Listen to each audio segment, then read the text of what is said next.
கிறிஸ்துவில பிரியமானவர்களே, தவக்காலத்தின் 5ஆம் ஞாயிறு நம்மை வாழ்வுக்கு அழைக்கின்றது. வாழ்வின் முடிவாக இருக்கின்ற சாவை நினைத்து நாம் பயப்பட தேவையில்லை. சாவை வென்ற ஆண்டவருடைய வல்லமை நமக்கு இருக்கிறது என்ற வாக்குறுதியோடு உலர்ந்த எலும்புகளுக்கு கூட உயிரூட்டக்கூடிய வல்லமையை பெற்ற ஆண்டவர் நம்மோடு கூட இருக்கிறார். நம்முடைய வாழ்க்கை அவருடைய அருளால் உயிர் பெறும், வலு பெறும், ஆற்றல் பெறும், மற்றவர்களுக்கு ஆசீர்வாதமாக மாறும் என நம்பிக்கையோடு இந்த வாரத்தினுடைய இறை வார்த்தைகள் நம்மை தியானிக்க, இறை அருளை பெற, அதன் சாட்சிகளாக வாழ அழைக்கின்றன. இன்றைய நற்செய்தியில இறந்த லாசரை உயிர்ப்பிக்கின்ற நிகழ்ச்சியை நாம் வாசிக்க கேட்கின்றோம். யாரும் செய்யாத ஒரு புதுமை. இயேசு எருசலேமில் இருக்கிறார். அவருக்கு செய்தி சொல்லப்படுகிறது என்னவென்று, உங்களுடைய நண்பர் லாசர் உடல் நலம் இல்லாமல் இருக்கிறார், உடனே வாருங்கள் என்று சொல்லி. எருசலேமுக்கும் லாசர் இருக்கின்ற பெத்தானி என்ற நகருக்கு, இந்த ஊருக்கும் எவ்வளவு தூரம்? 3 கிலோமீட்டர். இயேசு 4 நாள் பொறுத்துதான் வருகின்றார். அந்த வருகைக்கு என்ன காரணம் என்று கேட்கின்ற பொழுது இயேசு சொல்லுகின்ற வார்த்தை, கடவுளுடைய மாட்சிமைக்காக இது நிகழ்ந்திருக்கிறது. உடல் ஊனமுற்ற ஒருவர் எதனால் ஊனமுற்றிருக்கிறார்? அவன் செய்த பாவமா, அவன் பெற்றோர்கள் செய்த பாவமா என்று கேட்கின்ற பொழுது, அவன் செய்த பாவம் அல்ல, அவன் பெற்றோர்கள் செய்த பாவம் அல்ல, மாறாக கடவுளுடைய செயல் வெளிப்படும்படி இது நிகழ்ந்திருக்கிறது. லாசருடைய நோய் அவனை பலியாக்குகிறது. அவன் இறந்து விட்டான் என்ற செய்தியும் இயேசுவுக்கு சொல்லப்படுகிறது. ஆனால் இயேசு என்ன சொல்லுகின்றார்? அவன் இறக்கவில்லை, உறங்கிக் கொண்டிருக்கிறான் சொல்கின்றார். அவனை எழுப்ப போகலாம், வாருங்கள் என்று சீடர்களை அழைக்கின்றார். நதி மலைகளிலிருந்து உருண்டோடி பள்ளத்தாக்குகளிலே பாய்ந்து பெரும் கடலை, மகா சமுத்திரத்தை கடக்கின்ற பொழுது, அதில் சென்று கலக்குகின்ற பொழுது நடுங்கி பயந்து அச்சமுற்று தத்தளிக்குமா? ஏனென்றால் இந்த கடலிலே நான் கரைந்து போவேனே என்று அது பயப்படுமா.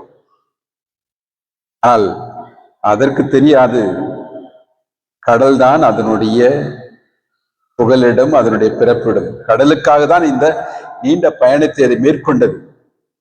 மீண்டும் நதியால் திரும்பி செல்ல முடியாது. ஆனால் அந்த கடலிலே கலக்கின்ற பொழுது அது தன்னையே மறந்து தன்னுடைய பிறவியின் பயனை அது அடைந்துவிடும். சாவுக்கு மருந்து கொடுத்தவர்கள் யாருமே இல்லை. ஆனால் சாவை அழித்த, சாவுக்கு மருந்து கொடுத்த, சாவினுடைய வலிகளை, வேதனைகளை, அந்த சாவினால் வருகின்ற கண்ணீரை துடைத்த ஆண்டவர் என்ன சொல்லி சொல்கின்றார்? அவன் உறங்கிக் கொண்டிருக்கிறான். அவர் ஊருக்குள் நுழைகின்ற பொழுது அவருடைய சகோதரிகள், லாசருடைய சகோதரிகள் ஓடி வருகிறார்கள். முதலாவது மார்த்தா ஓடி வருகிறார். என்ன சொல்லுகின்றார்? ஆண்டவரே, நீர் இங்கே இருந்திருந்தால் என் சகோதரன் இறந்திருக்க மாட்டான். அப்படி என்றால் நீர் எங்களை கைவிட்டு விட்டே என்ற விதமாக புலம்புகின்றார்கள். அதை தொடர்ந்து வீட்டுக்கு சொல்லுகின்றார். வீட்டுக்குள் சென்ற உடனே அவருடைய சகோதரி மரியா, இயேசு முதல் முறை அவர்கள் வீட்டுக்கு வந்த பொழுது அவர் பாதத்தடியிலே அமர்ந்து இயேசுனுடைய வார்த்தைகளை தாகத்தோடு கேட்டு அதுவே எனக்கு போதும் என்று இருந்தவர், அவரும் புலம்புகின்றார், முறையிடுகின்றார். இயேசுவே, நீர் எங்களோடு இருந்திருந்தால் என் சகோதரன் இறந்திருக்க மாட்டான், எங்களை கைவிட்டு விட்டீரே என்று சொல்லு. இயேசு அவர்களுக்கு என்ன பதில் சொல்லுகின்றார்? அருமையான பதில். இயேசுனுடைய அந்த ஏர்கோமாய், நான் வாழ்வாக இருக்கிறேன், நான் ஒளியாக இருக்கிறேன், நான் உங்கள் ஆயராக இருக்கிறேன் சொல்லுகின்ற அந்த 7 நான் என்று சொல்லுகின்ற அந்த வாக்கியங்களில மிக முக்கியமான வாக்கியத்தை மார்த்தாளுக்கும் மரியாளுக்கும் சொல்லுகின்றார். என்ன சொல்லுகின்றார்? உயிர்ப்பும் உயிரும் நானே, உயிர்த்தெழுதலும் வாழ்வும் நானே, என்னிடம் நம்பிக்கை கொள்பவர் இறப்பினும் வாழ்வார், உயிரோடு இருக்கும் பொழுது என்னுடைய நம்பிக்கை கொள்ளும் எவரும் என்றுமே சாக மாட்டார். அன்புக்குரியவர்களே, ஆண்டவரில் நம்பிக்கை வைத்திருக்கின்றவர்கள் என்றுமே சாக மாட்டார்கள். இதே ஆண்டவர் என் வார்த்தைகளை கேட்டு என்னை அனுப்பினவரை நம்புகிறவர்கள் சாக மாட்டார்கள், நிறை வாழ்வை கொண்டிருப்பார்கள். இந்த வாழ்க்கையின் முடிவு இருட்டறை அல்ல, அல்லது நாட்டம் எடுத்த கல்லறைகள் அல்ல. மாறாக எலும்புக்கூடுகள் இருந்தாலும் கூட, இந்த எலும்புக்கூடுகள் மண்ணாகி போனாலும் கூட, எரிந்து சாம்பலாகி போனாலும் கூட, இந்த வாழ்வு அழிக்கப்படுவது கிடையாது. ஆண்டவருடைய வார்த்தையை கேட்டு அதன்படி நடப்பவர்கள் வாழ்வார். ஆண்டவர் அவரிடம் சொல்லுகின்றார், இதோ நான் உங்கள் கல்லறைகளை திறக்கப் போகிறேன், உங்களை உங்கள் கல்லறையின் மேலே கொண்டு வருவேன், உங்களுக்கு இஸ்ரவேல் நாட்டை திரும்ப கொடுப்பேன். அப்பொழுது என் மக்களே, நான் உங்கள் கல்லறைகளை திறந்து உங்களுக்கு அவற்றிலிருந்து வெளிக்கொள்கையில் நானே ஆண்டவர் என்பதை நீங்கள் அறிந்து கொள்வீர்கள். என் ஆவி உங்கள் மீது பொழிவேன், நீங்களும் உயிர் பெறுவீர்கள், நானும் உங்களை உங்கள் சொந்த நாட்டில் குடியமர்த்துவேன். எப்பொழுது சொல்லப்பட்டது? இஸ்ரேல் மக்கள் பாபிலோனி நாட்டில் அடிமைகளாக இருக்கின்ற பொழுது, தங்கள் வாழ்க்கையே இல்லை என்று அவர்கள் புலம்பிக் கொண்டிருந்த பொழுது, தங்கள் வாழ்க்கையை தொலைத்துவிட்டு அடிமைகளாக சின்னாபின்னமாகிக் கொண்டிருந்த காலகட்டத்திலே அவர்களுக்கு சொல்லப்படுகிறது, நானே உயிர்ப்பும் உயிரும், என்னில் விசுவாசம் கொள்வோம் உயிர் வாழ்வான் என்று லாசருடைய சகோதரிகள் சொல்லுகின்றார். சொல்லுவதோடு மட்டுமல்லாமல் அவருடைய விசுவாசத்தை முன்னிறுத்தி லாசரை கல்லறையிலிருந்து உயிர்ப்பிக்கின்றார். லாசரே வெளியே வா என்று அழைக்கின்றார். அன்புக்குரியவர்களே, லாசருடைய மரணத்திலே ஆண்டவர் அழுகின்றார். அவரும் ஒரு மனிதன் என்பதை காட்டும் விதமாக, அவர் நம்மை போல வாழ்ந்தார் என்பதை காட்டும் விதமாக, அந்த மரணத்தின் வலியை தாங்க முடியாமல் அவரும் அழுகின்றார்.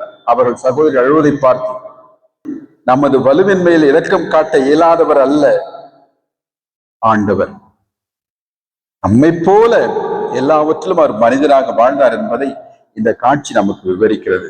இந்த மரணத்தினுடைய வலியை அவர் அனுபவித்திருந்தாலும் இந்த மரணத்தால் அவர் வீழ்த்தப்பட முடியாது, அவரை நம்புகின்றவர்களும் வீழ்த்தப்பட மாட்டார்கள் என்பதைத்தான் இன்றைய இந்த புதுமை நமக்கு விளக்குகிறது.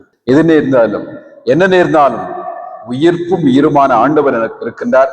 சாவே உன் கொடுக்கை என்று எந்த துன்பம் நேர்ந்தாலும் எது வந்தாலும், சங்கீதக்காரன் 23 சொல்வது போன்று, இருள் சூழ்ந்த பள்ளத்தாக்கில் நான் நடக்க நேர்ந்தாலும் தீமையான எதற்கு நான் அஞ்சேன், ஏனென்றால் உன் கோலும் கழித்தடியும் எனக்கு துணையாக வரும், என்னை வழி நடத்தும். அன்புக்குரியவர்களே, இந்த தவக்காலத்தினுடைய 5வது வாரம் நமக்கு சொல்லுகின்ற இந்த ஆறுதலான வார்த்தைகள் நமக்கு ஆற்றல் அளிக்க வேண்டும், வலுவளிக்க வேண்டும்.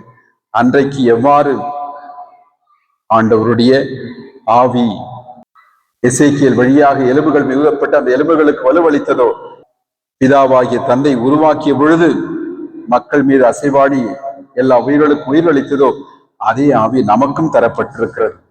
தூய ஆவி உங்களுள் உயிராய் இருக்கும். இறந்த இயேசுவை உயிர்த்தெழ செய்தவரின் ஆவி உங்களில் குடிக்கொண்டிருந்தால், கிறிஸ்துவை உயிர்த்தெழச் செய்த அவரே உங்களுக்குள் குடிக்கொண்டிருக்கும் தம் ஆவியாலே சாவுக்குரிய உங்கள் உடல்களையும் உயிர் பெற செய்வார். அன்புக்குரியவர்களே, இந்த வாரத்தினுடைய நம்பிக்கை அளிக்கின்ற வார்த்தை, உயிரளித்த ஆவி, ஆதியிலே எல்லாவற்றையும் உருவாக்கி உயிரூட்டிய அந்த ஆவி, எலும்புகளை கூட மீண்டும் உயிர்ப்பித்த இறைவாக்கு எசேக்கியேல் வழியாக உயிர்ப்பித்த ஆவி ஆண்டவர் வழியாக நமக்கு தரப்பட்டிருக்கிறது. எனவே நம்முடைய பாவ சாவ குழியிலிருந்து நாம் மீண்டு வருவோம், உயிர் தெழுவோம், ஆவியால் நிரப்ப பெற்றவர்களாக வாழ முற்படுவோம். அழிவுக்கு காரணமான எதற்கும் நாம் பயப்பட தேவையில்லை, யாருக்கும் பயப்பட தேவையில்லை.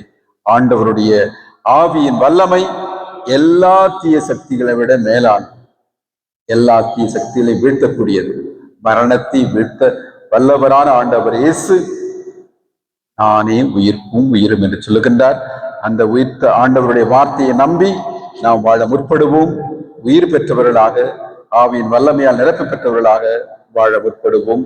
நிச்சயமாக நாமும் மற்றவர்களுக்கு உயிர் அளிக்கின்றவர்களாக, உரமூட்டுகின்றவர்களாக, வாழ்வுக்கு வழிகாட்டுவர்களாக இருக்க இறைவன் நம்மை நிறைவாக ஆசீர்வதிப்பார். ஆமீன்.